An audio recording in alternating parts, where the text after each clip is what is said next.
Don't forget that we're live on DSTV channel 279. You can also get interactive with us via social media platforms, Instagram, Facebook, as well as Twitter. Let's do our first story, and actually issues and matters arising from the nomination of the Electoral Commissioner and the deputies. Let's get straight into the story. And the Deputy General Secretary of the National Democratic Congress, the NDC, Koku Anidoho, says the President, Nana Addo Dankwa Akufo-Addo, has set a bad precedent with the appointment of the new chairman of the Electoral Commission. Speaking on Sunrise on 3FM 92.7, the former presidential staffer said he feels sorry for the new EC boss. We are dead against the immoral manner in which the appointment is taking place. That's our issue. And that going forward, will it be wrong for other political parties to also toe the line of Akufo-Addo? So NDC comes in 2021, which will happen anyway by the grace of God. So then we go and get two drivers to petition against Jim Mensah. Then one moment Jim Mensah is out. Is that the kind of EC we want to have? Is that something you want to do? That's a question you and I should be asking. And I'm asking, that's a debate. Is that something you would want to do? It's a debate, and that's what we are bringing up to the fore. Yeah, but now that you've brought it to the fore, is that something you would want to do? And I'm saying that is where we must ask that's the question we're asking. That Nana Akufo-Addo, this bad precedent that you are setting, is it good for our democratic process? It makes it impossible for her to walk away from the red, white, and blue colors of the NPP. How? The circumstances under which Nana Akufo-Addo and his government succeeded in using all kinds of backdoor tactics to get Charlotte Osei, Amadou Sule, and Georgina Opoku-Amankwah out, and then walking Jean in through that same door. How can Jean tell me that she's not NPP? All right, let's still stay with the NDC and on this matter, because the party is of the view that the appointment of a new EC boss is about a personality not having a political leaning or having a known conflict with a particular party, stressing on the fact that the newly appointed EC boss had consistent conflicts with the NDC being one of the stakeholders. On the contrary, the MPP is saying the opposition has issues with all appointments made by the ruling party, citing the appointment of the special prosecutor, who is a card-bearing member of the NDC, as an example. The NDC Member of Parliament for Tamale North, Al-Hassan Suhini, was of the view that the appointment of the new EC boss is an orchestration to rig elections to their favor. I don't know if these people nominated are willing players of that grand scheme. I don't know yet. But it is quite clear that there is a grand scheme in place to rig the 2020 elections. Look, one of them, I have been reliably informed, was part of the transition team of the NPP. NPP Member of Parliament for Asin South in Team Fojuo, however, believes the removal of the EC boss was occasioned by breaching of Procurement Act and not an orchestration. Now, some members of parliament have reacted to the appointment of Jean Adukwe Mensah and 3 others as top 4 officials for the Electoral Commission. Let's take a listen. NDC Member of Parliament for Dwabuso in the Western Region, Kwabna Minta Akando, says that the appointment is to favor the NPP in elections. I think that the way and manner things went on, it is a rigging machinery.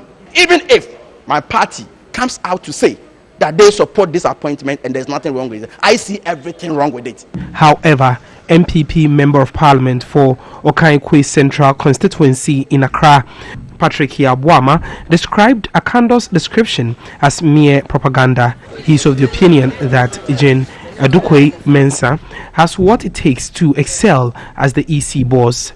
They must consult widely with the political parties, and it has to be regular, to eliminate every perception or any perception that may linger on the minds of the Ghanaian electorate.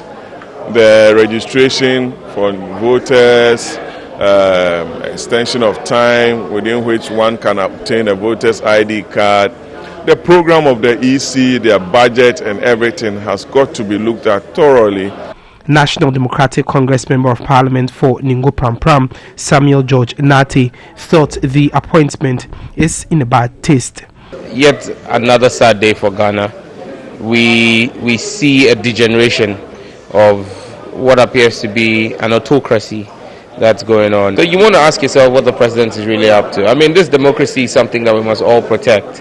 The president seems to be playing games with it, and it's very unfortunate. New Patriotic Party Member of Parliament for Aguna West, Cynthia Morrison, is confident the EC boss will perform creditably. They're not going to look at MPP. They're not going to look at the president that appointed her. They're going to look at her as an individual. So if she wants her name to be written in gold, she should listen to people, but she should decide, she should think, because I know she's competent. She was not just given the position. So she should think of what is right for Ghana, and that's what she should do. She's going to be non-partisan. She'll be in the middle and draw the line. I know she's going to make women proud.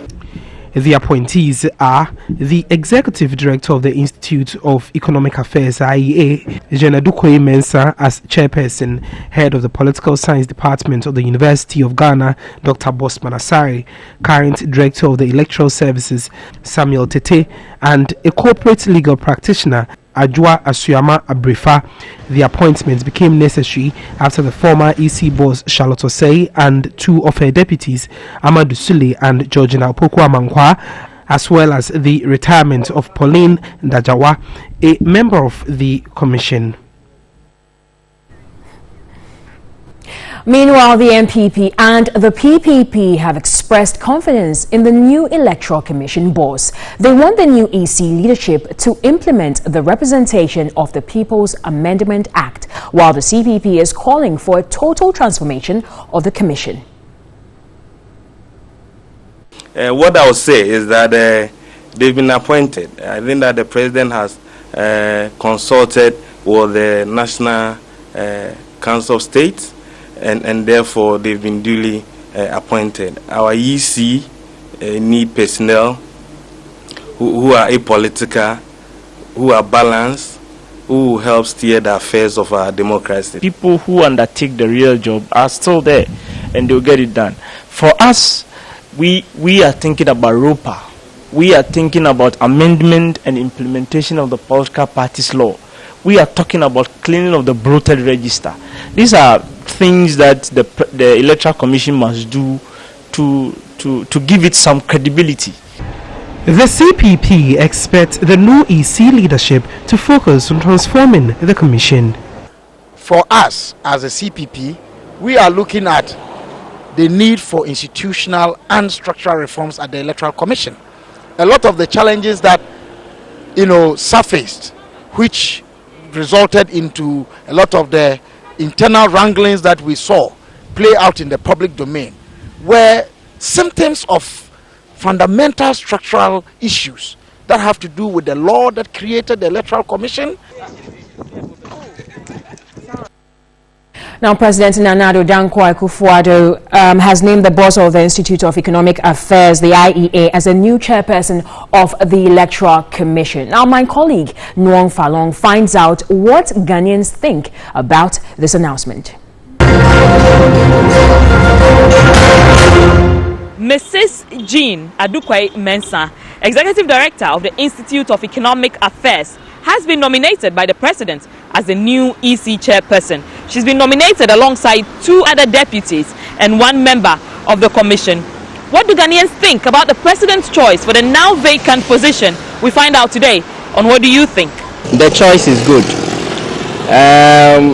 Jean Mensah has been in the political landscape for quite a long time now. He's been the Executive Director of the IEA and done a whole lot for political parties in Ghana. Her competence is not in doubt. I think the other lady didn't meet expectations, but there's another great opportunity given to women, and the one put there, I believe she should be able to deliver. By problem about a certain channels and but if you say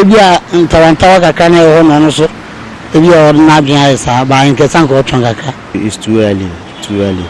At least she should wait. The president should wait for the court to finish the ruling over the Charlotte Osei issue. He is the president, so whatever he decides, I think we have to support him and back him.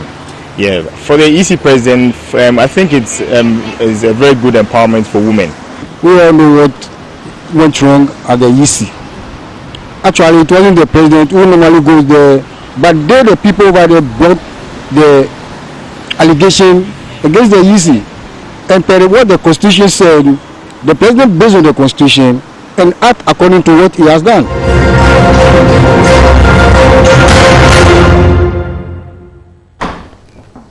Right, now let's move away from issues, regarding the Electoral Commission and do another trending story. Now, the pressure is mounting on Midland Savings and Loans Company Limited and the Ghana Police Service to collectively pay 500,000 cedis in compensation to the lady who was assaulted. Now, the market women in Accra are massing up to hit the streets of the capital after Wednesday when the deadline elapses and subsequently drag the two entities to court. So as you well know, this issue has been trending and it has people up in arms. People are emotional about it. But let's take a look at the legal aspect of it and the suit that we're particularly looking at. And I've been joined in the studio by Mary Oheniwa. She's a private legal practitioner and a leading member of the movement. Thank you very much, Mary, and many thanks for joining us on Midday Live. Thank you too. I'm happy to be here. Okay. I'm a bit stressed, but then I think I'll be okay. Is it because of this particular issue? Yes. The pressure on me as the voice for the voiceless is getting, too much for me. It means that there's something has to be done for poor women. We are talking about poor women and their children. So who is to talk for such people? And if you're a single mother, do the states have policies for struggling single poor mothers? So it keeps the pressure keeps mounting on me. But then so we are the motivation for this particular suit exactly because if they, for instance, if the company is unable to pay her over 200 cedis, one might be wondering how would 500,000 cedis factor in? In law we call something damages, and damages is by way of compensation. And once you go through any torture or if you have an issue and if it's a civil matter, certainly you are looking for money, and normally the monies or the compensation there must be commensurate with the injury sustained. We are looking at the torture that she went through, the beatings. She was even holding a baby. Whether it's her baby or whatever, the whole scene. And then the man was using umbrella. Then it went on to even, he was about to remove his gun. So you see excessive abuse of police powers. The Police Service Act, you understand, 1970, Act 350, and mandates the police to protect citizens and protect property and even arrest offenders and all that. But then Article 15 of the 1992 Constitution clearly states provides for the dignity of the human life, or everyone should be inviolable, whether you are arrested, detained, or imprisoned. You have a basic human right. That's in that sense, you are not supposed to be subjected to torture, barbaric, whatever, cruel acts and all that. But then, where we stand as myself as a human rights activist and also as a feminist activist, is that we have a human rights lawyer. I think it's making my work easier for me and even encouraging me to embark on this thing. We have a human rights lawyer who is the president of Ghana.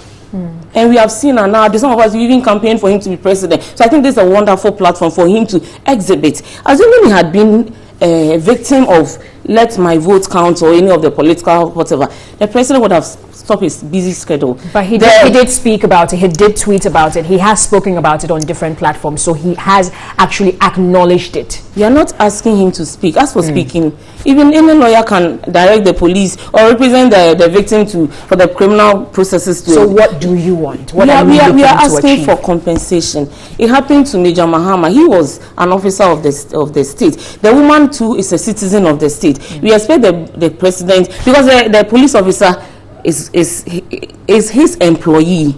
He works for the Ghana Police Service, and we all know that our president is the commander-in-chief and all that and all that. Look, at the basic level, for the Kelewele sellers, the pure water sellers, the Kube sellers, the Asana sellers, all those people, they are all affected. We want to set a precedent where struggling poor people, and especially poor women, what are the policies for these women? Okay. If you are poor, must you be treated with condemnation? If you are poor, what are the policies for this? And I'm expecting the media house to go into the LEAP program. Where are the officers who has benefited from the LEAP program? Is it true that it is for poor people? And why couldn't the woman go to the LEAP whatever office for help? Okay. I expect TVP to do that for me. And so on Wednesday, the ultimatum is Wednesday.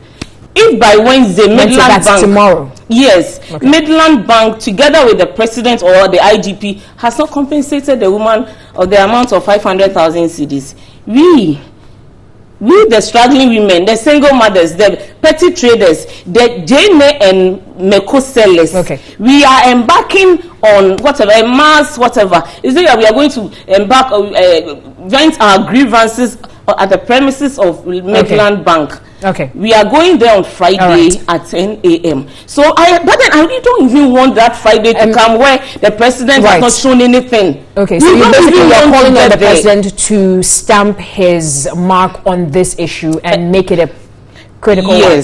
Okay. If he can't do it, the gender minister should be able to, or the IGP. Somebody must go and look for the woman and compensate her. Okay. Thank you very much, Mary Ohenewa. She's a private legal practitioner and a leading member for the movement. So they're saying on Wednesday they will be embarking on some sort of peaceful. Friday they will be embarking on some sort of a peaceful demonstration against this act. Now let's move away from that and do some other stories. And two major teacher unions have praised government for initiating steps to roll out the semester program from the next academic year. The Ghana National Association of Teachers and the Coalition of Concerned Teachers implored government to consider increasing allowances of teachers when the policy begins.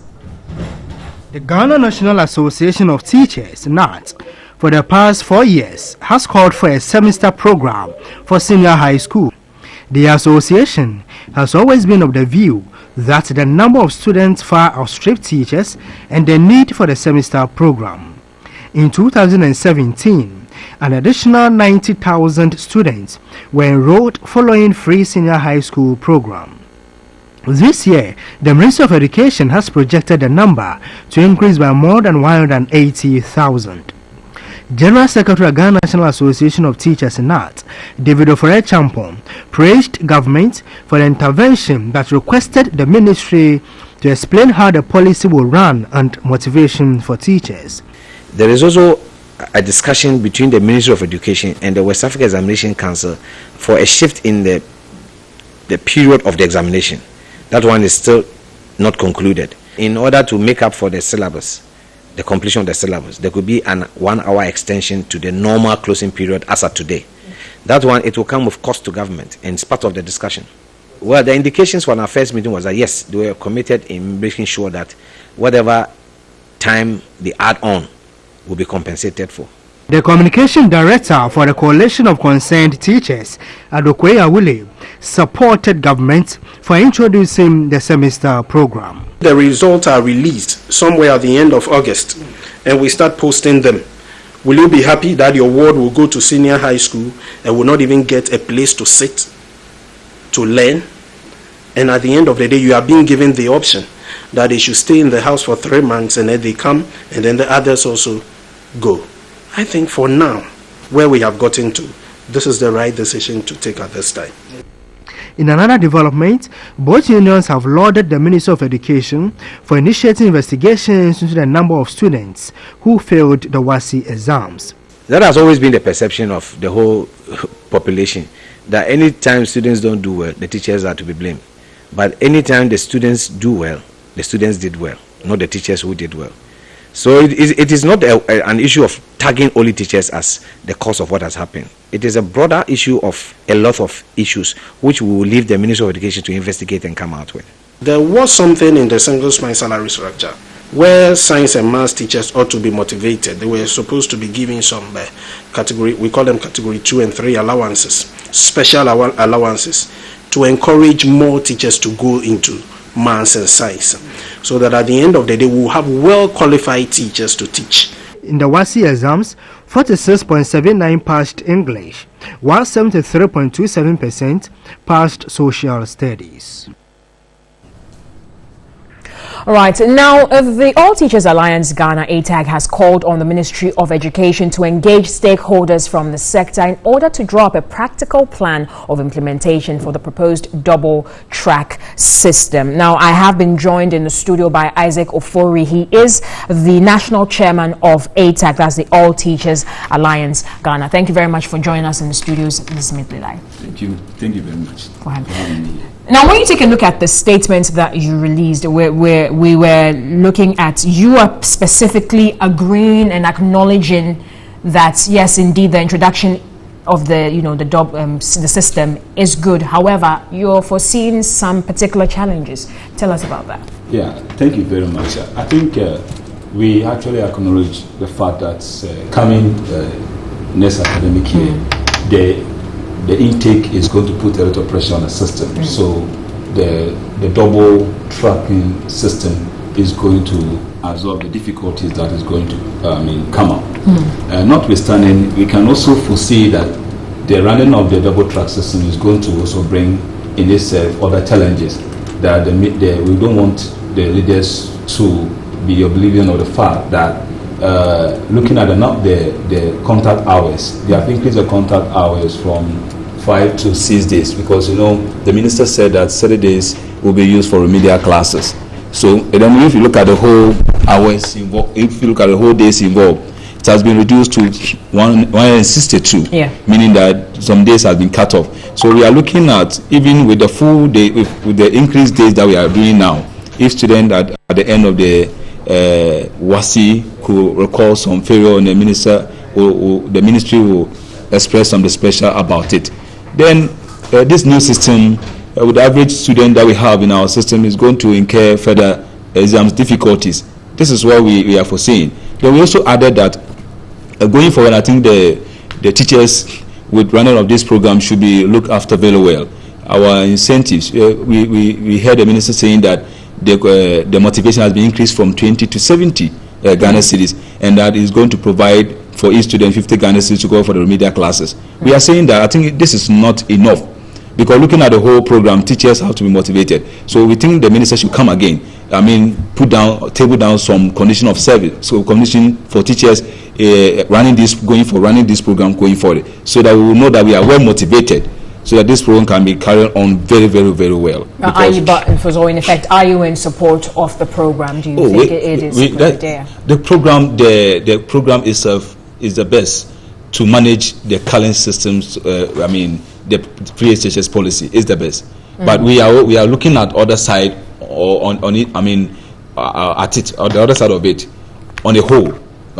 Looking at the challenges that we are going to have, because always we are recording some failures in the core subject all the time. So if the contact hours if the days are going to be reduced, it means that there's going to be another hitch somewhere. So we are saying that teachers should be motivated very well, so they can commit themselves in making sure that the program runs smoothly without a lot of hitches. That's what we are saying. All right. Thank you very much, Isaac Ofori. He is the national chairman of the All Teachers Alliance, ATAG Ghana. And let's stay on this particular issue. We'll be speaking to some more think tanks on the introduction of the education, the double track system. And the Institute for Education and Studies, IFEST, has lauded the Ministry of Education's decision to adopt a double tracking system for students to be admitted in September for the 2018-2019 academic year. Now, due to the anticipated increase in SHS enrollments, IFEST believes double tracking system represents optimal approach to promoting access and quality of education at the secondary level. Now, the Ministry of Education, according to IFEST, should do more to create more tracks by opting for multi-track system with 3 or 4 tracks instead, whilst expediting action on recruiting adequate teachers for the smooth implementation of the new system. Now, let's speak to some more experts on this particular issue, and I've been joined on Skype by Peter Enti. He is the Executive Director of the Institute of Education Studies. And the Institute of Education Studies, IFEST. Good afternoon, sir. Many thanks for joining us on Midday Live. Good afternoon. Okay. Now, what, for instance, is your position in this particular matter? Because we're informed that the Institute's view is that the double tracking system is optimal. That is the optimal approach to promoting the access to quality education at the secondary school level. Can you break that down briefly for us? Thank you very much. We are a progressive research institute dedicated to education. We were consulted with the available options for the ministry in terms of their the increasing in enrollment. We have already notified the ministry previous years that the introduction of the free SHS was going to increase enrollment, and therefore, if it was possible, they should postpone the implementation plan. However, our advice was not heeded to, and therefore we are at where we are now. Now, the point that we are making is that if we have gotten to this stage and our kids and our brothers and our sisters needs to go back to school in September, and there is this policy option on the table, which would enable most of our kids to be enrolled into the secondary school system, then that is the best thing that we can ever do. The best thing that we can ever do is to support, give constructive criticism, and then push this policy through so that every kid that is qualified for senior high school will be able to go as we continue to improve the infrastructure and motivate the teachers, as we have said earlier on. So our position is clear. We want government. Government did not listen to us. The program has been already created, and therefore we are asking that all Ghanaians all come on board and support this policy so that our kids will be in school whilst we shape the implementation of the free SHS going forward. Okay, now the academic, that's the 2018-2019 academic year, pretty much commences in September. This announcement has been done in July, pretty much the end of July, leaving us with just about 5 or 6 weeks. Don't you think the timeline will be a bit problematic for the implementation?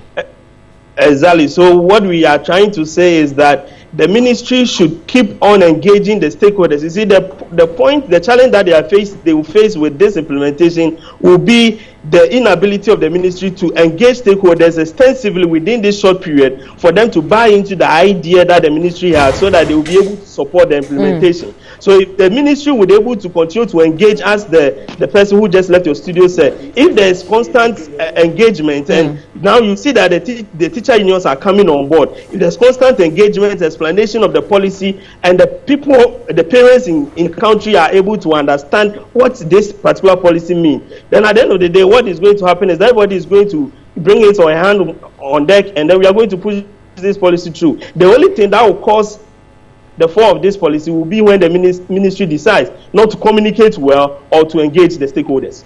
Now, IFEST has recommended the adoption of a multi-tracking system.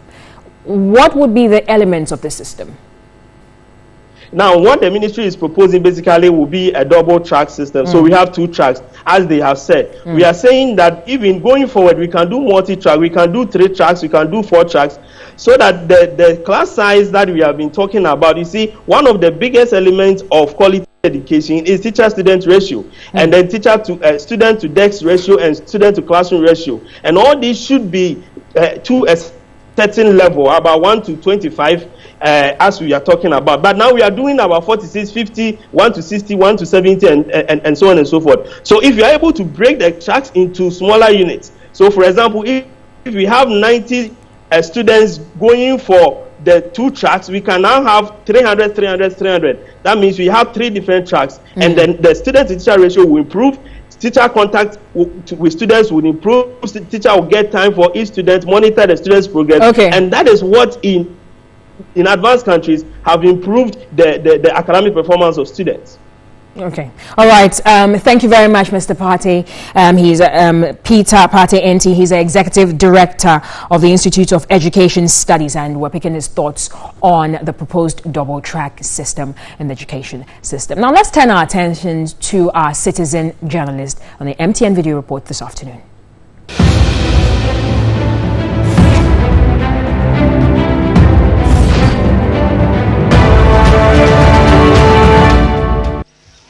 This is a chip compound in Saniaso in the Offensive North constituency.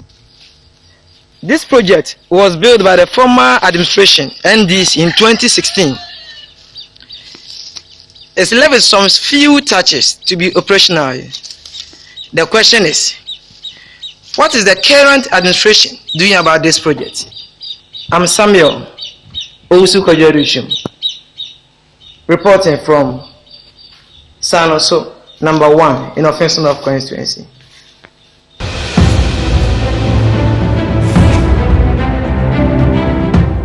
Well, you can also be like Samuel and send your video report via WhatsApp number 0551 433 044. 0551 433 044. Midday Live returns shortly after this. Do stay.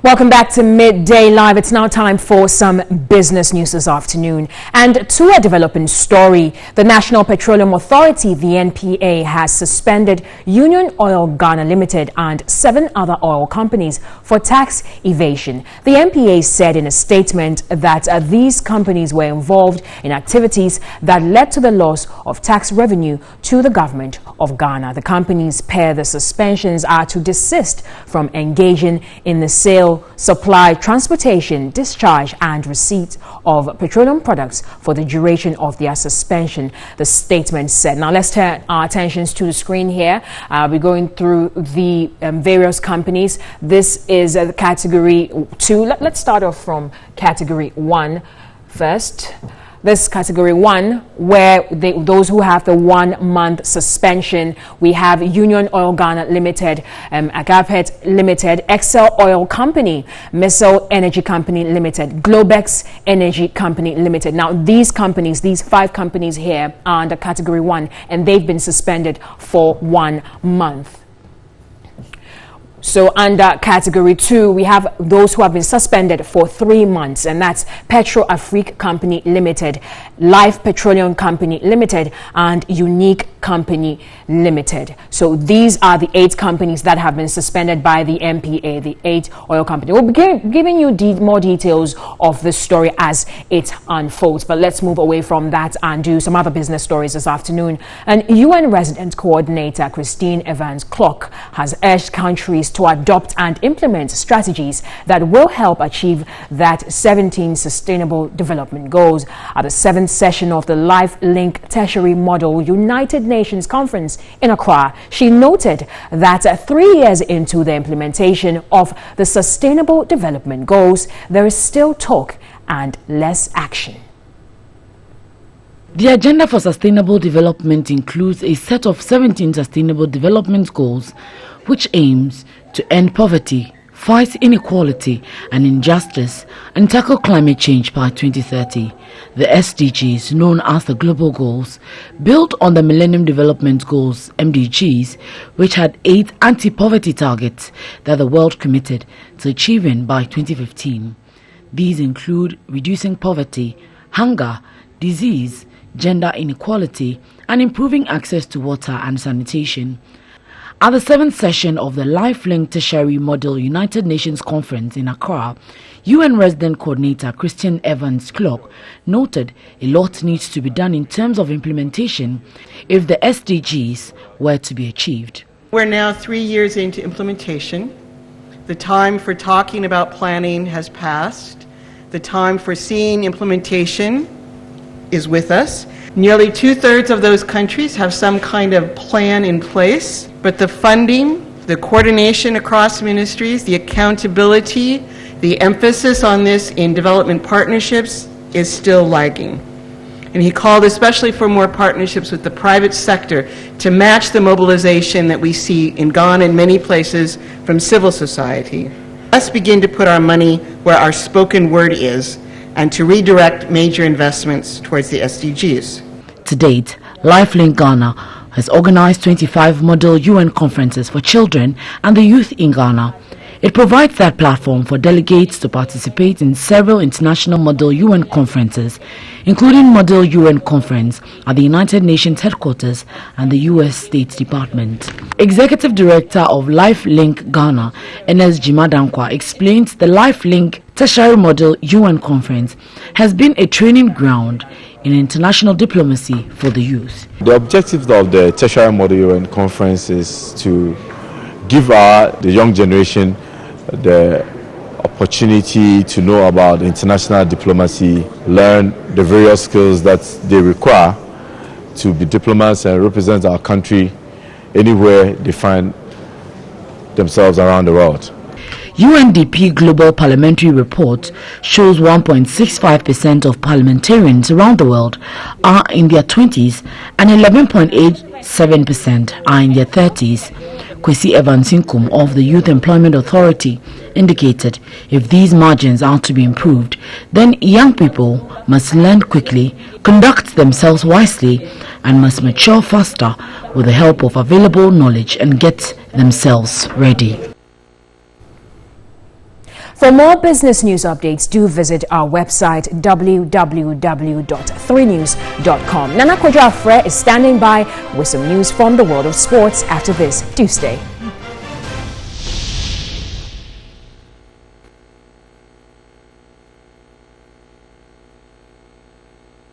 Up next is some entertainment news. And Ghanaian award-winning rapper Michael Owusu-Addo, popularly known on stage as Sarkodie, has tied the knot with his longtime sweetheart Irama Tracy. The traditional marriage ceremony took place in Tema, Accra on July 17, while the wedding was held over the weekend. His wedding was trolled for not marrying his longtime girlfriend Irama Tracy. The rapper over the weekend silenced his critics with a splendid white wedding at the Labadi Beach Hotel after his traditional marriage in Tema. The Strictly by Invitation event saw numerous celebrities, the likes of Jocelyn Dumas, KOD, Juliet Ibrahim, Kofi Amwabe, Nana Baru, among others. As a couple, they have an adorable daughter, Adeline Owusu-Addo, Titi.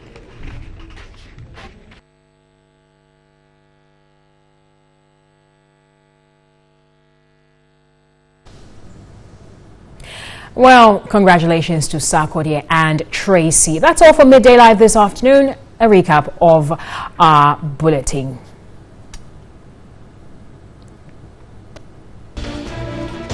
And advocacy group mounts pressure on Midland Savings and Loans to pay 500,000 cedis compensation to a woman at the center of the assault case or face legal action. And All Teachers Alliance demands broader consultation before the implementation of the double-track enrollment for senior high schools. And on the international front, hundreds of people missing and an unknown number dead after a dam under construction collapsed in southeast Laos. And that's all for Midday Live. I am Solace Rose Quarty. Visit 3news.com for more. Good afternoon.